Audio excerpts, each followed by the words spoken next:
Welcome to One Grump or Two, a podcast for music, movies and TV. We sing the praises of what we feel is good, but rest assured there'll be the odd grump here and there as well. Brought to you by your hosts Dan and Phil, friends for a long time, enemies for even longer.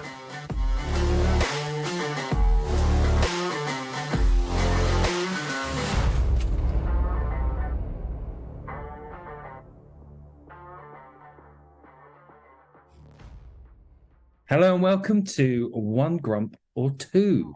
This is a new podcast from two friends of many years, and we're going to be discussing many topics. Friends.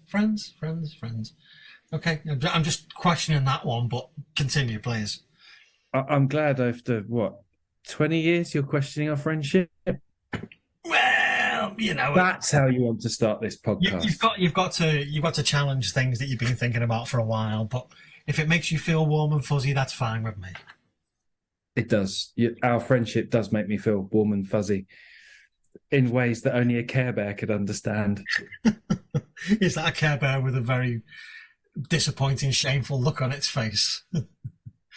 Yeah, and the icon for that on its tummy. Yeah, and it's the kind of Care Bear you'd get kicked out of Build-A-Bear for asking them to make. Yeah, with a sad emoji face on its tummy. I need a bear that came from a broken home.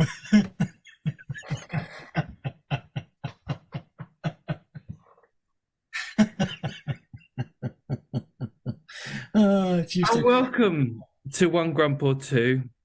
I'm Daniel, and the man who's been hurling abuse at me so far is my dear old friend Phil. Phil, do you want to say something? Yeah, thank you, my friend, just to accentuate that punctuation there.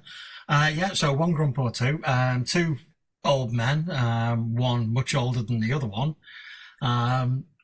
Really just looking at music, TV, movies, things that catch our eye and talking about them in a way that may develop one grump or two. You know, it may even develop three grumps.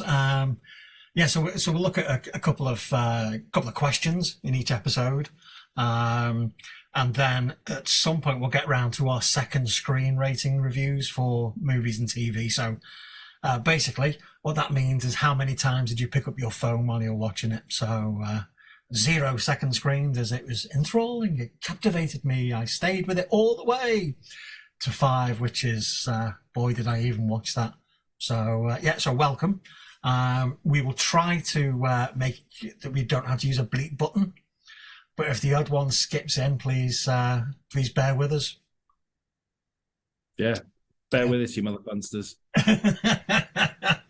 Oh, yippee-ki-yay. That's got to be that's got to be one of the worst pieces of dubbing in a film ever when they put it on ITV. Because you said yippee-ki-yay mother funsters, I think it was. Kimusabi. Was it Kimusabi, was it? Oh, yippee-ki-yay is Kimusabi. Oh, its mouth did not make the Kimusabi shape. No. And obviously we won't repeat what he said here.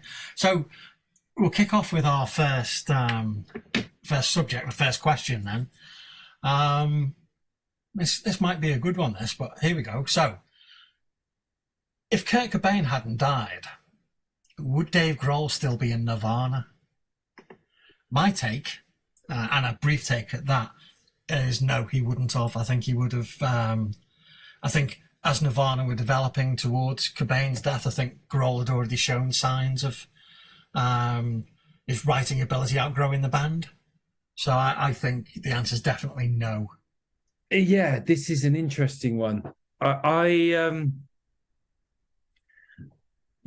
Dave Grohl had the brilliant B-side on, I think it was Heart Shaped Box, where he had Marigold. Yeah. And I still remember as a young lad back in the day when I ate gravel for breakfast. 10 hours before I went to work. That I had that on CD, and every Nirvana fan I knew was like, "Oh my god, this song is amazing! Is it just Dave Grohl? Dave Grohl's written it." It was the first one out of the Nirvana canon of work that was not written by Kurt Cobain. Yeah. And in that alone, he showed that he's a songwriter. But I think I read in one of the biographies somewhere that Dave Grohl approached Kurt Cobain with a cassette of just songs he'd recorded, just ideas. This is before the first Foo Fighters album, and it was full of demos. One of which I think had My Hero on there, but I can't remember. Don't quote me on that one. Yeah. But he played it to Kurt Cobain in the bath, I believe, and he turned around and just said, Kurt turned around and said, this is amazing stuff. We've got to record this. Yeah. Kurt Cobain felt the weight on him to write all the songs. And I think again, don't quote me on this one, but I believe in something I read that he was contractually obliged to be the songwriter. Oh, right. Which is a huge pressure, and I'm sure would have attributed itself to how he ended his life in some way. Would Nirvana have been there today? I don't think so. I think they would have splintered off and done solo projects. Whether that would be Foo Fighters, who knows?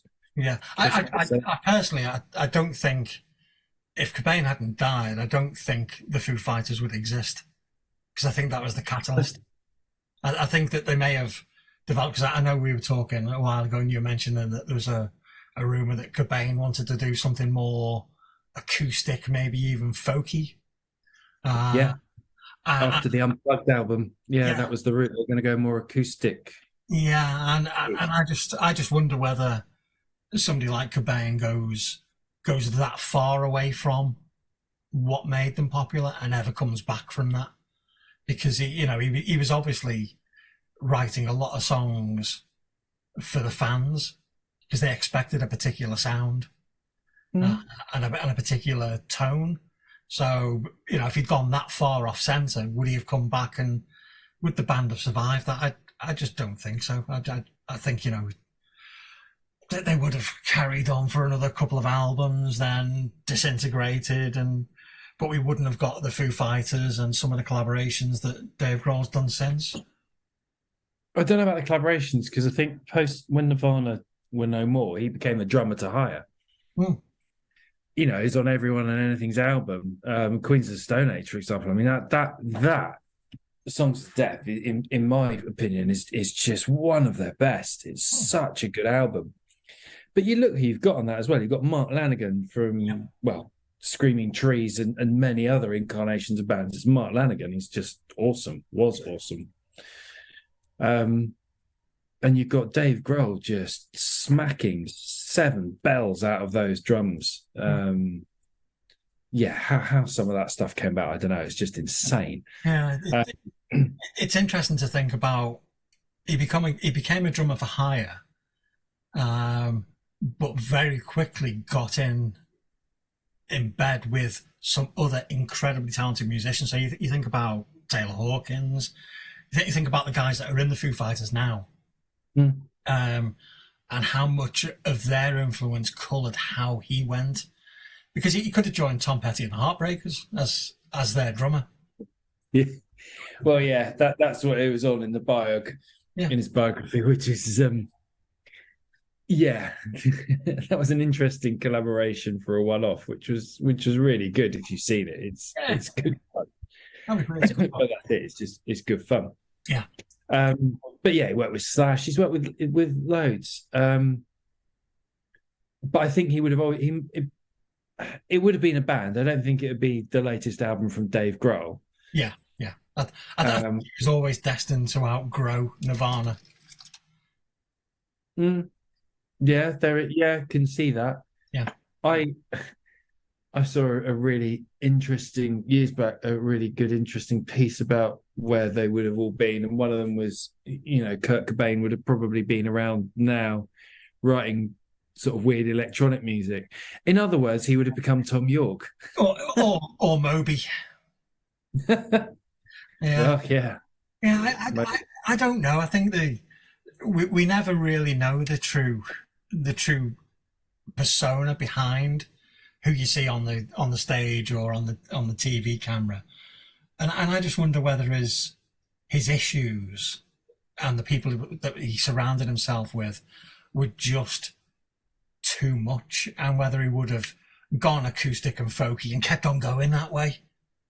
as an almost like an escape to get away from this rock god he'd invented. To follow that, there is also another thinking of, would he have just shifted off this mortal coil at some point, maybe a bit later? Because totally. He was that tortured soul, bless him. Yeah. And yeah, whether it was at the magic number of 27 or whether it was later, would he have just imploded in some guys later on in life, but given us more? Yeah, given us more music. And you've mentioned 27, and that's the 27 Club, and you look at the number of artists that passed at that age and the talent, but they're all tortured souls. There's not a in inverted commas stable one amongst them. No, and it's sad. It is a sad number to get to, and that's it. That's what. But again, do we measure that creative talent by that age? There's a very small amount of work, so to speak, that's gone out. Totally. Nirvana were 3 studio albums. Yeah. You could say the same about Amy Winehouse. Was just a couple of albums, was it? 2, I think. 2, yeah. It's a short canon of work that we put this godlike status, or goddess in the case of Amy Winehouse, godlike status upon these artists. I mean, 3 albums is not a lot in the bigger scheme of things. It's not a U2 catalogue, but at the same time, that thank God, because it was just 3, the quality control, it's quality over quantity, isn't it? It's 3 fantastic albums as opposed to 15 where the last 5 have been, do I have to listen to that again? Do I really put that track on? When was the last time? We need to get Rick Rubin in to save us. Exactly. I'm of an age where I was fully formed in my head about my music, likes and dislikes when U2 started. I don't know why I'm using U2 as an example, because they've gone really, really down the toilet. But I can't remember the last time I thought about listening to a U2 album that isn't after Achtung Baby. Yeah. For me, that's where they peaked. And you talk about the 27 Club and you talk about this very, very small canon of work. But if I think about Jeff Buckley, he's only got 1 album. But that album is like, oh, please put it on again. And it's not because he's dead. It's because it's there. It's quality. It's a superb piece of work. It is. It could be slightly better produced in parts if we're going to be really pernickety about it. Oh no, there's a few bits on it where it's just the guitars are just a little bit too jangly for my ears. It's of a time. It is of a time, yeah. It's like I don't know, maybe Then Jericho wanted to be Jeff Buckley's little brothers. There's a lot of that high treble jangly guitar. Yeah, it's of a time, but you could say, because one argument I have, and some people say it's a controversial one, I don't think it is, but is going into that sort of technical. Nevermind is one of the most overrated and overproduced albums in music history. Yeah, is that? I say that as a Nirvana fan who played that album on cassette, CD, you name it, I had it on whatever format. I played it to death, so much so that the cassette warped and Kurt Cobain was going, hello, hello. Is that Butch Vig? Yeah. Yeah. Well, you listen to all the other stuff he's produced. Yeah. He does like to overproduce things. So, yeah. But then you've got In Utero, which to me is the better album because it's Steve Albini. And my God, that man knows how to record drums because he makes them sound like an army going to war. Yeah, they sound like weapons as opposed to instruments. Oh, they do. And if you listen to anything he's done, the drums on those albums is fantastic. He even did Jarvis Cocker's album.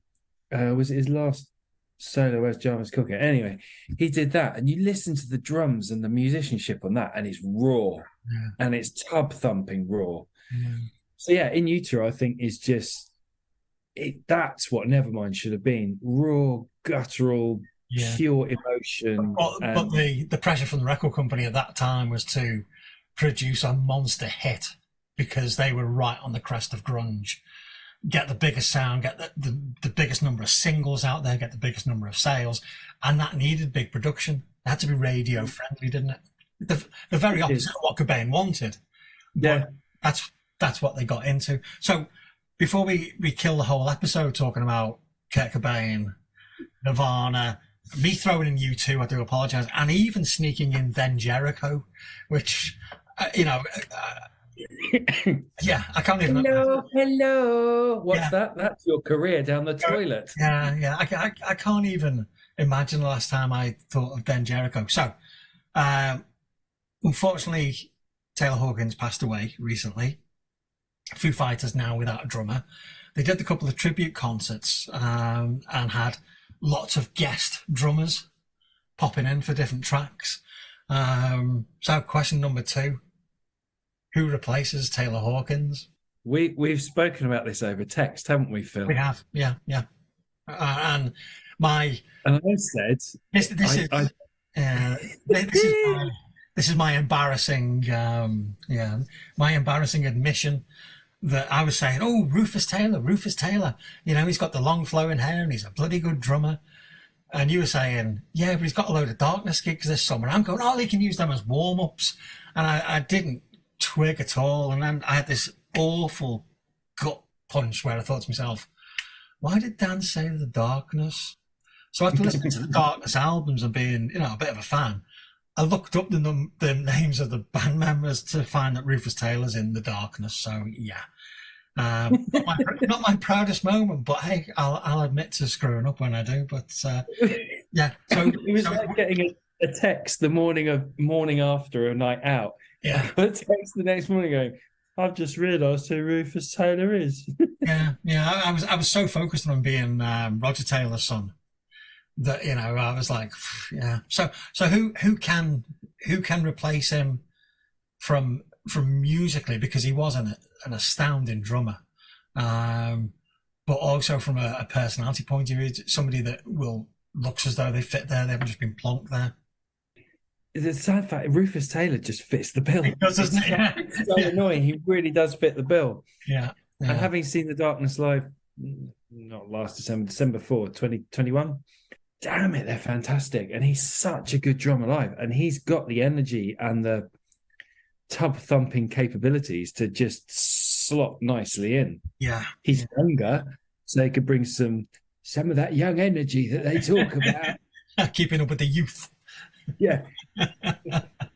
Yeah. Properties. When we were talking about it, I said my dream one would be Stuart Copeland. Totally not the right fit at all. But there's just something about seeing Stuart Copeland playing with the Foo Fighters which just really ticked my boxes.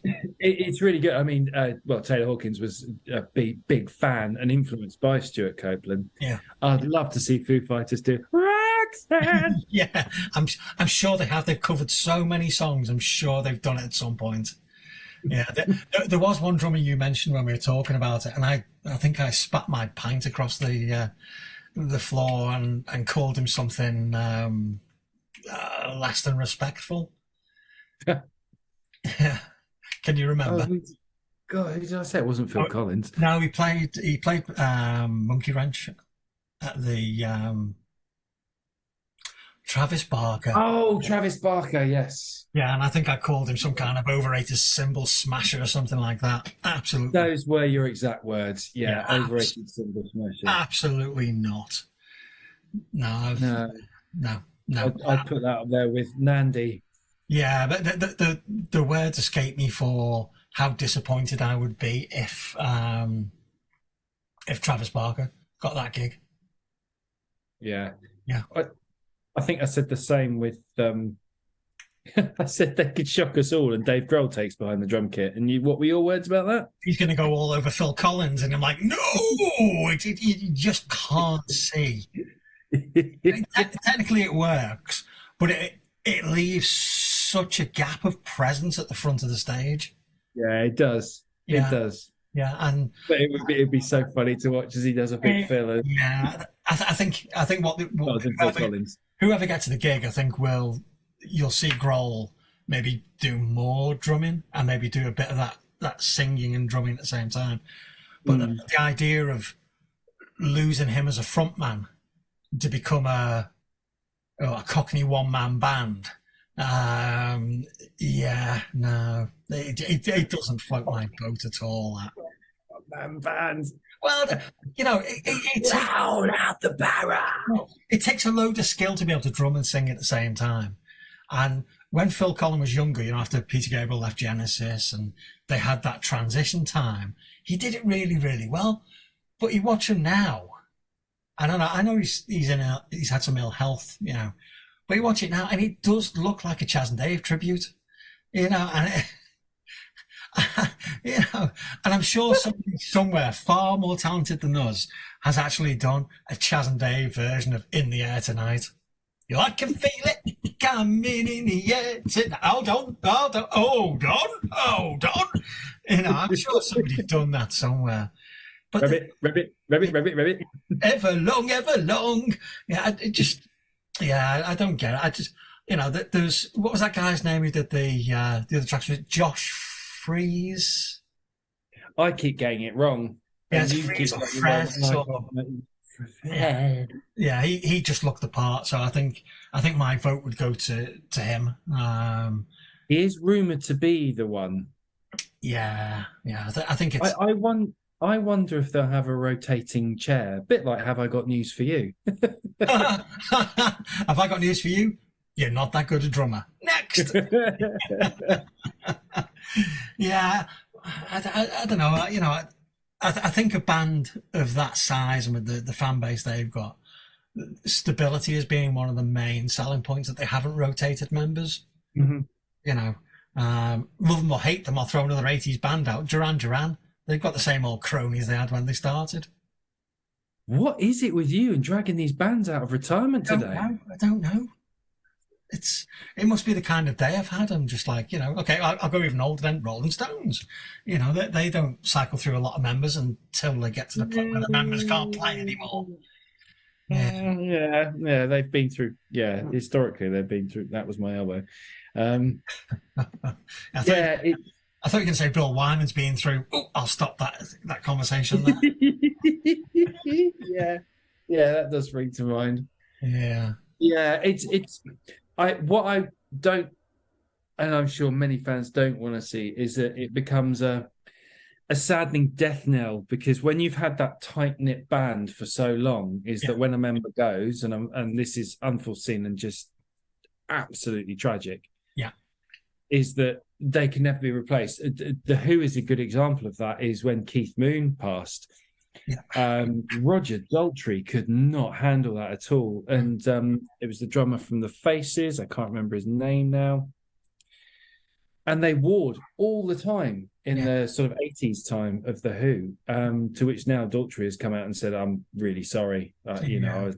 I just couldn't handle that. I would turn around on the stage and it wasn't Keith there." Yeah.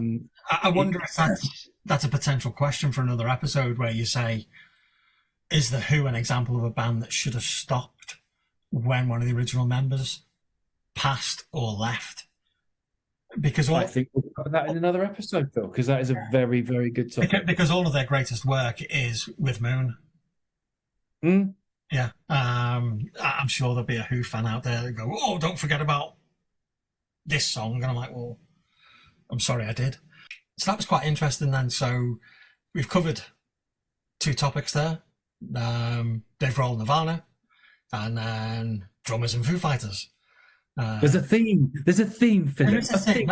Let's try and move away from that theme for the next episode, because we might be accused of being like Foo Fighters fans, and I'm not too bad with that.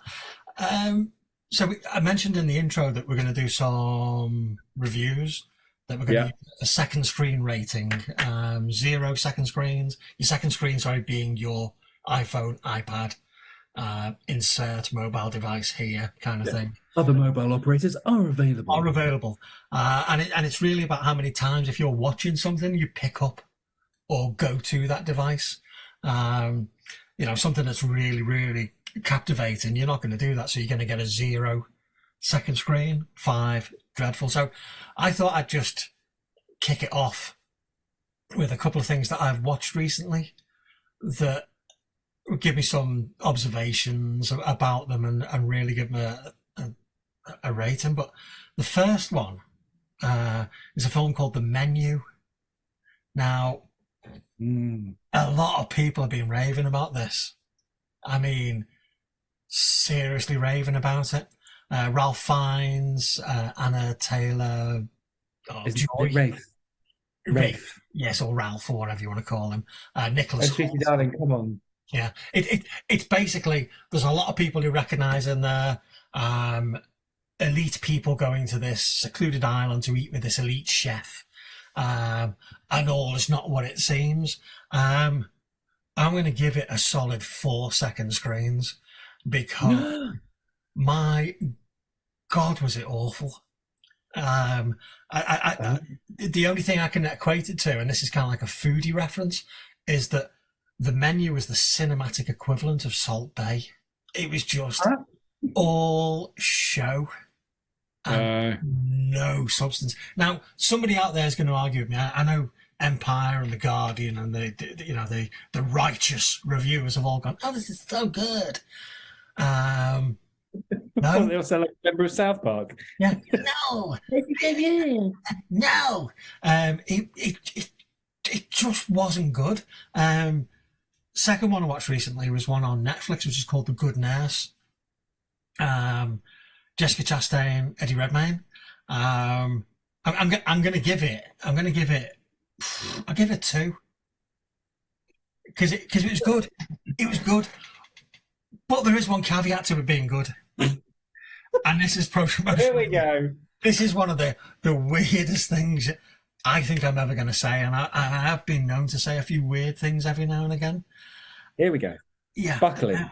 Every time I see Eddie Redmayne, oh God, I think he's got dry skin. Oh God, that's when I look at him, I just want to give him moisturizer, and I don't know why. His acting it's really good in this. I've not been a big fan previously. I thought this is mostly his best work, but he just looks like he's got dry skin, and I don't know how to process that. I really don't. Has he got skin that you want to pick off? Couldn't you shit like a keeper? Keep that one for later.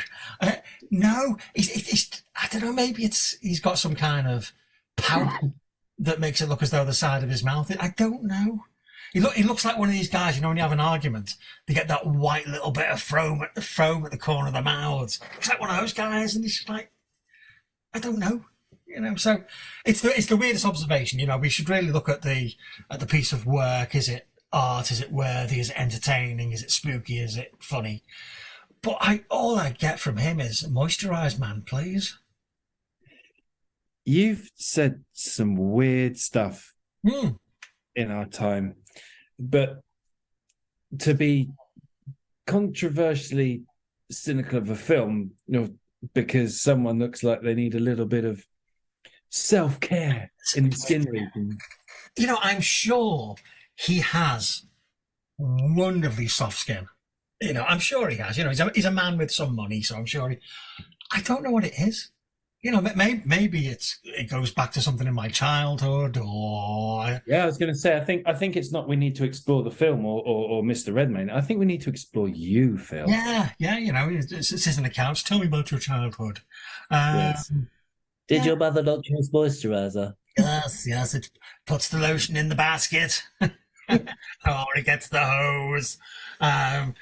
Point on the diagram where he touched you. I just don't know, and it's all saying that out loud is almost makes you weird. Well, it's almost as embarrassing as admitting that you didn't know Rufus Taylor was the drummer in The Darkness. So yeah, this is an episode of an insight into you. Yeah. Sorry, dear listener. Yeah, I just wonder whether this podcast is going to mutate into something which goes from, hey, here's a question about music. Hey, here's an observation about movies and TV. And hey, here's some kind of self-diagnosis. Can you help me? Yeah. You know, Welcome to the psychoanalysis of Phillips section of the podcast. yeah, you know, I listened to one of these mindfulness tapes the other night, you know, on Apple Music. Other streaming providers are available, and it was one of these. You get the gentle music in the background and the sound of water and leaves, and then this lady's voice comes over and goes, "Good evening, and thank you for listening to this track." And I was lying there in bed thinking, there's something not right about this track.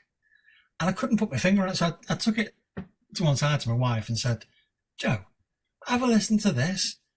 And as we listened to it in the light of day, you know, when you're not trying to get to sleep and you've got all your faculties about it, it sounded like Austin Powers had written it. Everything. Yeah. About 12 minutes in, he suddenly went, "Do I make you horny, baby?" Horny baby, yeah. But everything she's saying, so lie down, be warm, feel it rushing over you, up your legs and over your chest. Breathe in, heave, rise. And I'm thinking, oh my God, what is this? So, Is that when you sat bolt upright and went, "I won't do it, mother"? yeah, not again, Granny. Yeah. Wow, it sounds like you went to the deviant section of Apple Music. Well, I think if Steve Jobs was alive now, I think he'd be going, so which one was it, mate? Just point us towards it. Have you got done a playlist? Yeah, it's just a weird thing to do, because a lot of those tapes, and some of them are very, very helpful, you know, if you have that kind of requirement, but they work in such a subliminal way that, you know, there was an episode of Friends where Yes, I think Chandler was listening to Self-Help and Joey swapped it out for a Powerful Woman. yes, Yeah, and it's that kind of thing where you're lying there and you are 3/4 asleep, and this track could change to something else. yeah. It could, 45 minutes in, it could go, "Now you're rested. Yeah. Kill them. Yeah, Kill them all. save yourself, kill them all." Yeah, another Hannibal Lecter reference. Well done. Yeah, so I don't know. Maybe this does turn into us letting a little bit too much out about ourselves. It's a peek. It's a peek through the Wizard of Oz curtain to see what's going on. Yeah, what is behind the curtain? Oh shit! Let's close the curtain again. It's an old man having a breakdown. Yes, yeah, another breakdown. So I think as we come closer to the end of the episode now, I think we've got a couple of grumps out there. It's nice to see that we can find things we like, and there's things that we can talk positively about that don't make us want to, you know, shake our AirPods or douse them in water or throw our phones in a bin or turn our TVs off or, you know, throw the vinyl in the microwave. I know. And it'll be interesting to see where this goes, because, you know, there's lots of questions that are out there. Some are interesting, some are less interesting. Some will cause arguments. You know, there was something playing in my mind the other day about, you know, I've never seen this film, I've never seen this TV show, or I've never listened to this album. Convince me why I should. Why you don't like Led Zeppelin? Convince you why you should. It's not that I don't like them. You know, let's not put me in the corner. You know, let me out of the corner a little bit. I just think, and this is way more controversial than you know, Nevermind isn't the best Nirvana album. I know I've had a lot of hate for saying this already, but I just feel they're a little overrated. We're going to explore that alongside your mental issues. We shall be exploring this. We'll be doing some unpacking. Yeah, I think what we'll do is we'll explore that in a future podcast. And what we can do at the end of every track that we discuss, I can read out the hate mail I've had and the death threats. Yeah. You know, Mr. J. Page, Up yours, fat boy. We were the best band ever. Aggrieved from Suffolk says.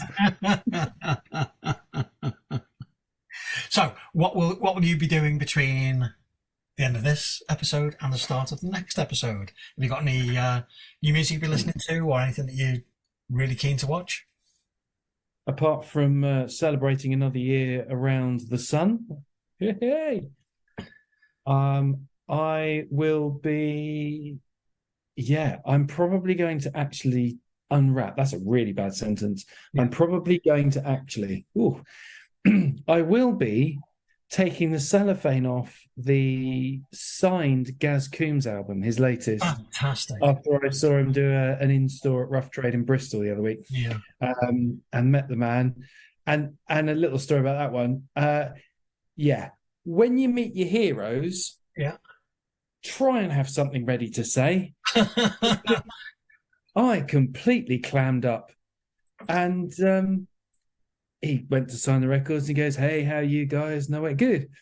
Yeah. How you doing? What gauge strings do you use on your guitar, mate? You don't want to turn into Joey doing a come on. Yeah. How you doing? How you doing? And then walked away and then panicked and then walked back to shake his hand. It was all very confusing.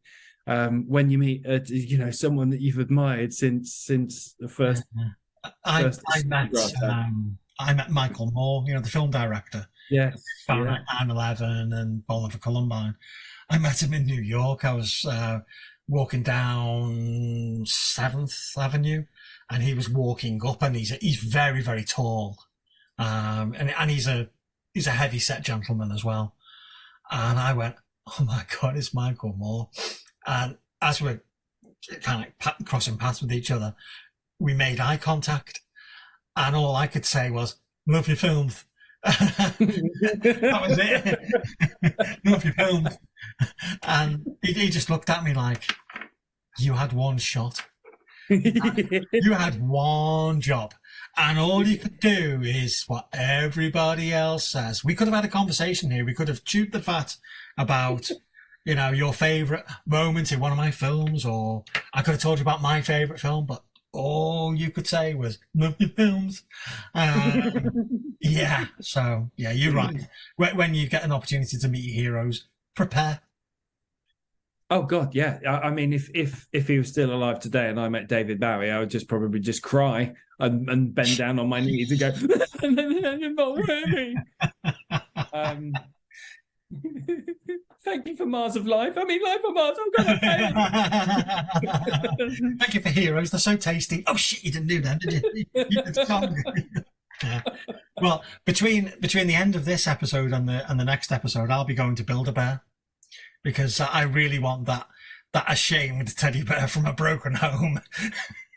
That is just something which is it's going to be very, very close to my heart. I think the thing I'll be doing is finishing Kaleidoscope on Netflix, which is yes, I've got to do this, and I'm one of those people who likes order, so I will be doing it in the order it is on Netflix. Well, you know that everybody, well, not everybody, it's not, there's 5,000 different ways of watching it. Yeah, I do. I will watch it the way that Netflix has presented it, because I like order. Yeah. And although it helps. If you jump onto Stephen King, his Twitter, he's actually put the order he thinks it works best in. Oh, so that's a tough one. But I'm watching it in the order that's being presented to me, and so far, fantastic. And finally, never played the game, but watched the first episode of The Last of Us last night. That's on my radar. I approach video game conversion very cautiously, because we've had, in the past year, we've had Halo, which was pants, and Resident Evil, which was 2 pants. So I didn't really know a lot about this. I knew there was a massive fan base and that it was going to be true to the game and all that, but I was still a little bit skeptical. It's possibly the greatest first episode of a TV show ever. Oh, I'm going to do it after this podcast then. I I would. It's just starts off a little slow, for like 5-10 minutes. It's building up a little bit of tension, but by the end of it, it is just sublime. Right. Sold. Yeah, that got a solid 0-second screens. Awesome. I must go for that then. Yeah, do. It's, I think there's a film I've seen recently which I think we can touch on in the next podcast. Okay. Because I have issues with it. Okay, well that's not unusual, but if it is 18 plus, please keep it to yourself. So it's. I hope everybody listening has enjoyed episode number 1 as much as we have. Thank you all very much for listening. There will be more. Over time, it may become a little bit more professional sounding and streamlined, but I doubt it. I'm off now to go and get sponsorship from Build-A-Bear. I have no words with which to lead on from there. I'm off to watch Last of Us. Fantastic. Well, thank you again for listening, and thank you, Dan, for being a friend. Toodaloo, mother funster. Au revoir. This has been a One Grump or Two podcast production. Thanks for listening.